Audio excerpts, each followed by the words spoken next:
Hello, beautiful family. Christopher Von Dom back with Liquid Gold Honey. And today we're talking about being flexible. Would you say that you're flexible? Well, there's a lot of stuff going on the planet right now, so it's a good thing to be and or become flexible.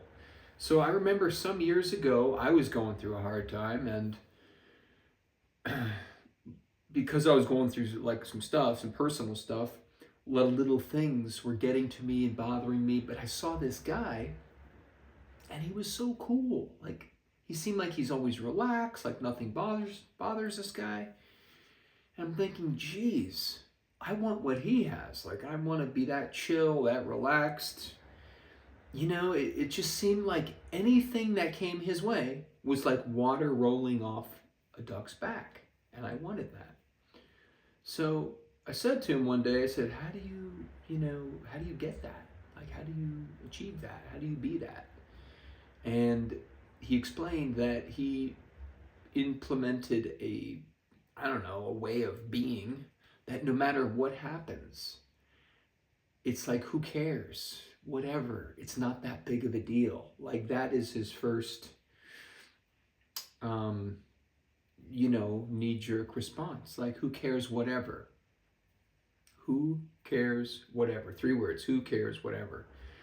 So I practiced that, and over time, it started helping me. And of course, I began getting into meditation daily. Now I also include yoga in the daily regimen, qigong, which is also very grounding and helpful. And just kind of, wanting to be flexible. And I don't just mean it in different ways. I don't just mean it emotionally, also physically. It helps to stretch. I do mean it in different ways, rather. It also helps us to be mentally flexible. By the way, Happy New Year, everyone. I wish everyone a happy, healthy, beautiful new year. So, there's some strange reports coming down the pipe that, there's more like UFOs out there, and more, whether they're manned or unmanned craft, whether they're terrestrial or non-terrestrial. I think the reports are showing that the ones in New Jersey were from the government. They're maybe testing the population's response, what it would look like to have, UFOs come and how they would respond. My friend Elizabeth April recently channeled that there very well could be some sort of, I think she calls it a hoax ET invasion. So it's actually corroborating with what my contact in the military is telling me, that is something that is on the table for a couple of different reasons. I think there's so many different factions and different things at play in this situation. There's many different groups that have a hand in wanting their side to have the best income outcome rather for their agenda. So he did say that, and I talked to him not too long ago, that he said it would basically be a real ET invasion, and he said that some factions of our, Black Ops government or military made some deals with some friendly extraterrestrials that may be posing as non-friendly, and it could be for a couple of different things going on. And there's many different agendas, many different organizations involved in this, many. So anyway, some of the agendas are, of course, as you know, depopulation. Some of them are just to scare people enough to go along with the program. So it's also good for people to think for themselves, question everything. Now, I'm not saying that if some real whatever species came down, and said, hey, you know, we're attacking you. And I'm not saying go out and try to give them a hug, because it's probably not the best thing to do. Um, Although there will be apparently real UFOs coming to this area also. And I'm not saying that the ones in this ET invasion are not real, because some of them could be real. There could be so many different agendas, including holograms, so many different things. You know, I got a call from an alien the other day, and they're like, hey, we want some honey. Can you help us? I'm like, we got you covered, bro. My brother from another mother. No, on a serious note, we support all species, all races, from all galaxies, from all universes. And, you know, we support the universe and all of our brothers and sisters in it, because we're all connected somehow, some way. So anyway, just the idea of this, whether it happens or not, helps, I think, us mentally to become more flexible and more diverse, because it may or may not happen, but there is some possibility statistically that something in that realm could happen, whether it's just more craft coming, whether they come into our atmosphere, whether they're hostile or friendly, or maybe they're just appearing over land or over ocean. You know, we don't really know exactly how it's going to play out. I'm not even sure if they figured all that out yet, or, you know, maybe they're just figuring out as they go also. But anyway, it's good to just be mentally aware that there are some other agendas out there, and for us to be flexible.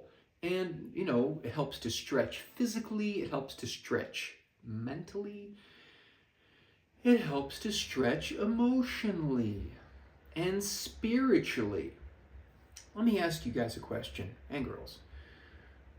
Would you say that the populace on this planet has advanced technologically far more than spiritually? I believe so. So I think now is a great time, better than ever, to dig deep within. Focus on what we want. Focusing on the feelings that are involved with us already having it.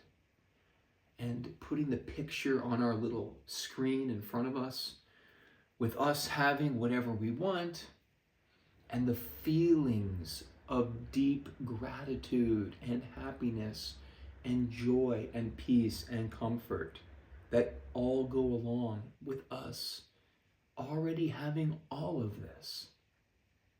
So anyway, I'm really so extraordinarily grateful for you, for us, for this planet, for this galaxy, for this universe and all universes, and everyone that is here and that is out there and maybe are coming here. Who knows?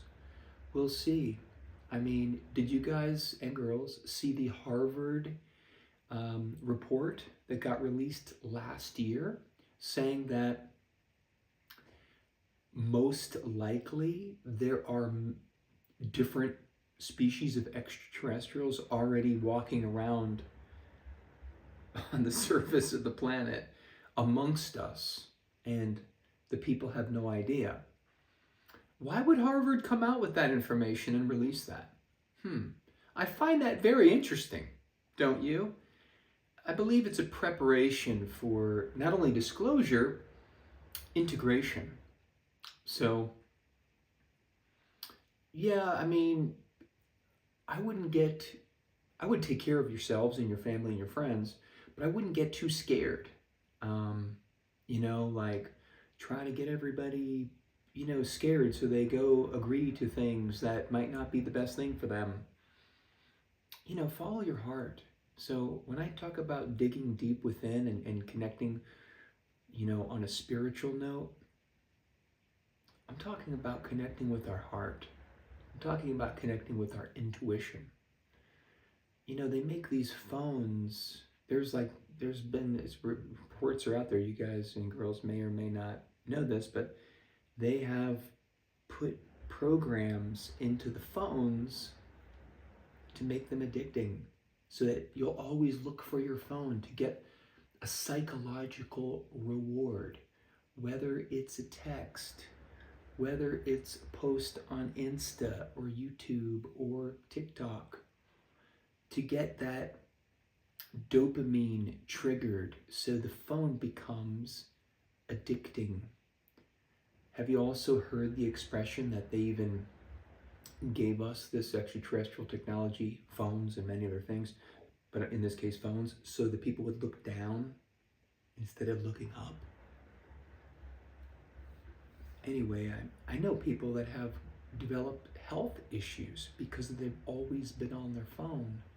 There's a certain light that comes out of that. There's electricity, radiation that comes out of that. It's not good for us. It messes with the electrical system in our body. So I like to keep my phone in another room, not even near me. It's a tool. That's it. It's not a part of us. It's not like connected to our hand or our arm or our pocket, whatever.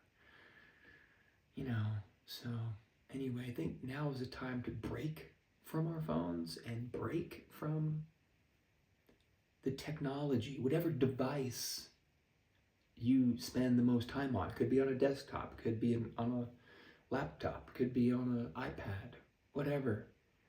And start focusing more time, at least the majority, over 50. Is it possible? Can you focus over 50% of the time? So let's say at least 51% within, whether it's meditation, contemplation, breathing, whether it's walking, whether it's going outside, going to a park, going to a mountain, going to a beach, going to whatever it is for you, going on a boat, going, I don't know, on a bike, going fishing, going somewhere in nature, whatever that is for you. Just outside in nature is very spiritual in itself, with maybe hugging a tree. Maybe when you dig deep, ask angels for assistance and guidance. Ask your guardian angels. Call in some archangels. Why not? I'm taking some classes right now, which I highly recommend, by a former Marine. He was in the Marine Corps.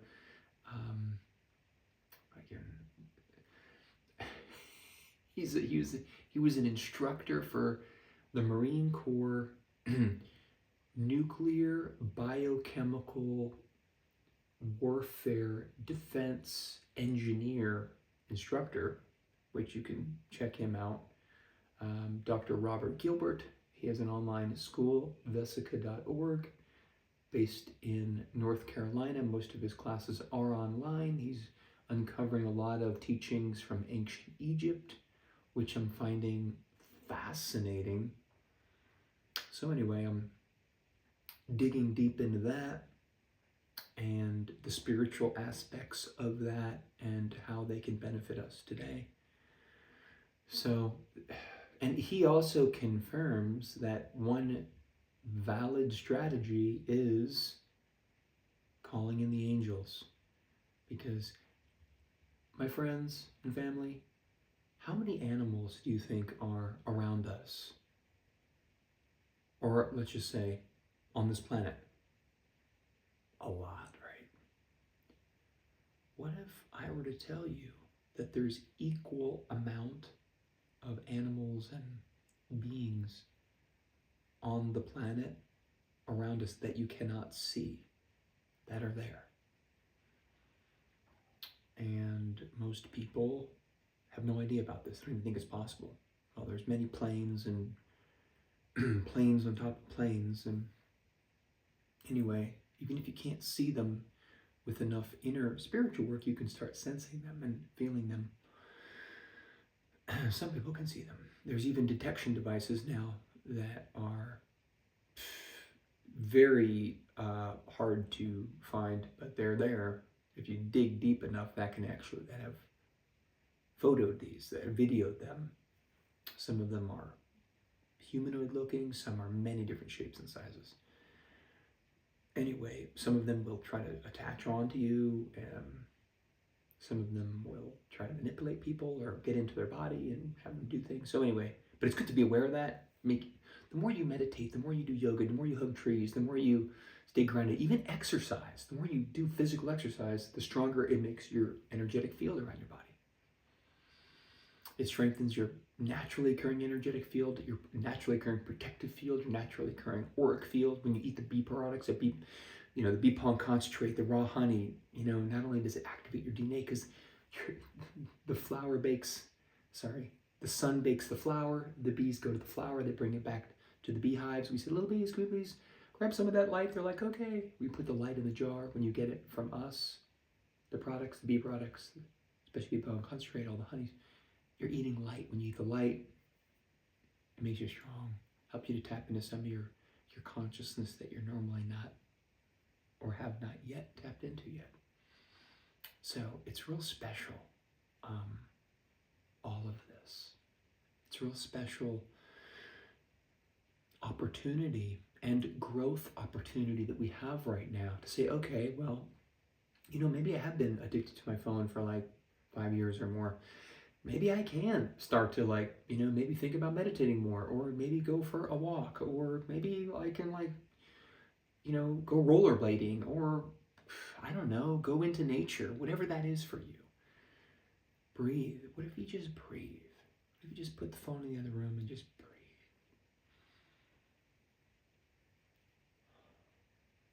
And let it all go.